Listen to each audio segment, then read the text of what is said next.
ಮೊದಲ ಹಂತದ ಚುನಾವಣೆಗೆ ಕ್ಷಣಗಣನೆ ಆರಂಭವಾಗಿರುವ ಬೆನ್ನಲ್ಲೇ ಚುನಾವಣಾ ಅಧಿಕಾರಿಗಳು ಭರ್ಜರಿ ಕಾರ್ಯಾಚರಣೆಯನ್ನು ಮಾಡಿದ್ದಾರೆ.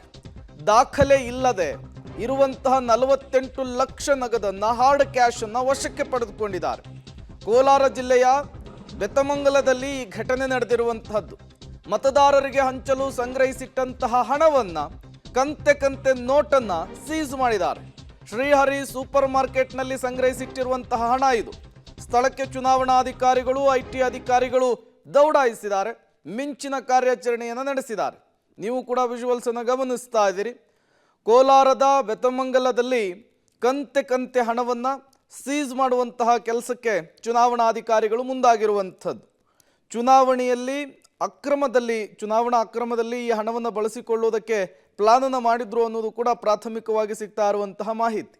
ಚೀಲದಲ್ಲಿ ಹಣವನ್ನು ತುಂಬಿಟ್ಟಿದ್ರು. ಅದನ್ನು ಖಚಿತ ಮಾಹಿತಿಯ ಮೇರೆಗೆ ಚುನಾವಣಾಧಿಕಾರಿಗಳು ಮತ್ತು ಐಟಿ ಅಧಿಕಾರಿಗಳು ದಾಳಿ ಮಾಡುವ ಮೂಲಕ, ರೇಡ್ ಮಾಡುವ ಮೂಲಕ ಹಣವನ್ನು ವಶಕ್ಕೆ ಪಡೆದುಕೊಂಡಿದ್ದಾರೆ.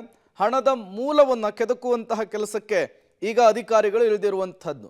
ಯಾರಿಗೆ ಸಂಬಂಧಪಟ್ಟಂತಹ ದುಡ್ಡಿದು, ಎಲ್ಲಿಂದ ತಂದಿದ್ರು, ಯಾರಿಗೆ ಕೊಡೋಕೆ ಹೊರಟಿದ್ರು, ಎಲ್ಲದರ ಮಾಹಿತಿಯನ್ನು ಕೂಡ ಸಂಗ್ರಹಿಸುವಂಥ ಕೆಲಸ ಆಗ್ತಾ ಇದೆ. ಚುನಾವಣಾಧಿಕಾರಿಗಳ ಭರ್ಜರಿ ಕಾರ್ಯಾಚರಣೆ ಇನ್ನೇನು ಕೆಲವೇ ಕ್ಷಣಗಳು. ಮೊದಲ ಹಂತದ ಚುನಾವಣೆಗೆ ಬಾಕಿ ಇರುವಂತಹದ್ದು.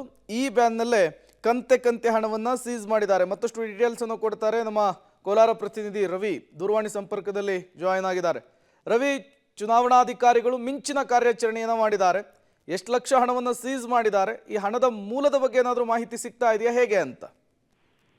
ಖಂಡಿತ ಪ್ರೇಮ್, ಈಗಾಗಲೇ ಚುನಾವಣಾಧಿಕಾರಿಗಳು ಖಚಿತ ಮಾಹಿತಿ ಮೇರೆಗೆ ಕೋಲಾರ ಜಿಲ್ಲೆಯ ಕೆಜಿಎಫ್ನ ಬೇತಮಂಗಲದಲ್ಲಿರುವಂತಹ ಹರಿ ಸೂಪರ್ ಮಾರ್ಕೆಟ್ ಮೇಲೆ ದಾಳಿ ಮಾಡಿರ್ತಕ್ಕಂಥದ್ದು. ಈ ಸಂದರ್ಭದಲ್ಲಿ 48 ಲಕ್ಷ ಹಣ ಸಿಕ್ಕಿರ್ತಕ್ಕಂಥದ್ದು. ಅಂದ್ರೆ ಮತದಾರರಿಗೆ ಹಂಚುವ ನಿಟ್ಟಿನಲ್ಲೇ ಈ ಹಣವನ್ನ ಸಂಗ್ರಹ ಮಾಡಲಾಗಿತ್ತು ಅನ್ನೋ ಒಂದು ಮಾಹಿತಿ ಕೂಡ ಈಗಾಗಲೇ ಚುನಾವಣಾಧಿಕಾರಿಗಳು ನೀಡ್ತಾ ಇರ್ತಕ್ಕಂಥದ್ದು. ಅದರಂತೆ 48 ಲಕ್ಷ ಹಣವನ್ನು ವಶಕ್ಕೆ ಪಡೆದಿರುವಂತಹ ಚುನಾವಣಾಧಿಕಾರಿಗಳು ಈಗಾಗಲೇ ಐಟಿ ಅಧಿಕಾರಿಗಳನ್ನು ಕೂಡ ಅಲ್ಲಿಗೆ ಕರೆಸಿಕೊಂಡು ಈಗಾಗಲೇ ಪರಿಶೀಲನೆ ನಡೆಸ್ತಾ ಇರ್ತಕ್ಕಂಥದ್ದು. ಜೊತೆಗೆ ಇದು ಯಾರಿಗೆ ಸೇರಿದ್ದು, ಕೆಲವು ಬಿಜೆಪಿ ಅಥವಾ ಜೆಡಿಎಸ್ ಮುಖಂಡರಿಗೆ ಸೇರಿದ ಹಣ ಅನ್ನೋ ಒಂದು ಮಾಹಿತಿ ಸಿಕ್ಕಿರ್ತಕ್ಕಂಥದ್ದು. ಆದ್ರೆ ಅದಕ್ಕೆ ಬೇಕಾದಂತ ಅಗತ್ಯ ಪೂರಕ ದಾಖಲೆಗಳು ಯಾವುದು ಸಿಗ್ತಾ ಇಲ್ಲ. ಅಂದ್ರೆ ಇದು ಇಂಥ ನಿಗದಿತ ಪಕ್ಷಕ್ಕೆ ಸೇರಿದ ಹಣ ಅನ್ನೋ ಒಂದು ಮಾಹಿತಿ ಸಿಗ್ತಾ ಇಲ್ಲ.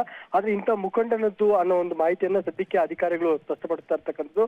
ಅದರಂತೆ ಈಗಾಗಲೇ ಚುನಾವಣಾಧಿಕಾರಿಗಳು ಜೊತೆಗೆ ಐಟಿ ಅಧಿಕಾರಿಗಳು ಹಣವನ್ನು ವಶಕ್ಕೆ ಪಡೆದುಕೊಂಡು ಈಗಾಗಲೇ ಹಣದ ಮೂಲವನ್ನು ಹುಡುಕಾಟಕ್ಕೆ ಮುಂದಾಗಿರ್ತಕ್ಕಂಥದ್ದು. ಈಗಾಗಲೇ ಬೇತಮಂಗಲ ಪೊಲೀಸ್ ಠಾಣಾ ವ್ಯಾಪ್ತಿಯಲ್ಲಿ ಪ್ರಕರಣವನ್ನು ಕೂಡ ದಾಖಲು ಮಾಡಿಕೊಂಡು ಈಗಾಗಲೇ ತನಿಖೆಯನ್ನ ಕೈಗೊಂಡಿರ್ತಕ್ಕಂಥದ್ದು. ಪ್ರೇಮ್, ರವಿ, ಈ ಹಣದ ವಿಚಾರಕ್ಕೆ ಸಂಬಂಧಪಟ್ಟಂತೆ ಅಧಿಕಾರಿಗಳೇನಾದರೂ ಮಾಹಿತಿ ಕೊಡ್ತಾ ಇದ್ದಾರಾ, ಹೇಗೆ ಅಂತ?